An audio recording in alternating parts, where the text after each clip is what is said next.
The first drill in our myofascial warm-up series is called the squat and reach.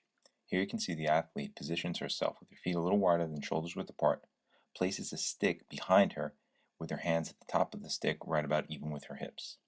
From there, she drives her hips back and descends into a squat while folding forward at the waist, holding onto the stick, and basically stretching everything on that superficial back line of the body.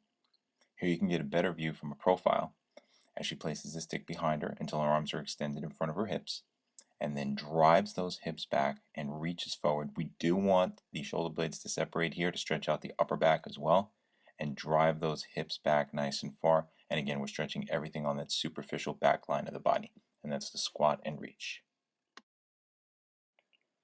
Next, we'll go after the superficial front line of the body with a drill called the forward lunge and reach.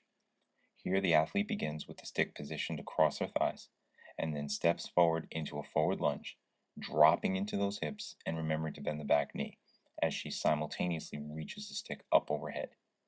Here she's getting a great stretch on basically everything on the front of the body, the quad and the hip flexor of the back leg, the entire abdominal wall, and even the chest up into the lats. Remember to keep your core braced and engaged here, and also tighten the glute up on that back leg to get a great stretch. Next, we'll go after the lateral lines and stretch everything along the sides of the body with a drill called the lean away press.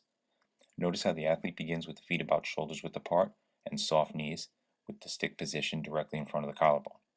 As she initiates a shoulder pressing movement, she makes sure to jut her hips out to the opposite side, paying special attention not to rotate here. We're trying to keep everything completely lateral. What she's doing is she's getting the nice extension in the arms, stretching through the lats on the opposite side, as well as down the side of the torso, the hip, and right down that iliotibial band of the side she's pressing away from. And that's the lean away press. Our final drill is called the shovel squat, and here we're working along those spiral lines of the body. Here the athlete stands in a squat position and begins by reaching across her body and positions the stick down between the knee and the ankle of the opposite side. As she rotates across her body, she squats down and then comes up in one motion and presses the stick up and over her head, making sure to rotate and pivot the foot that she's turning away from, in this case the right. Notice the way she drops into those hips, gets a nice rotation in the upper body, and then continues that rotation through as she initiates that overhead pressing movement, getting a great stretch here along those spiral lines, and this is called the shovel squat.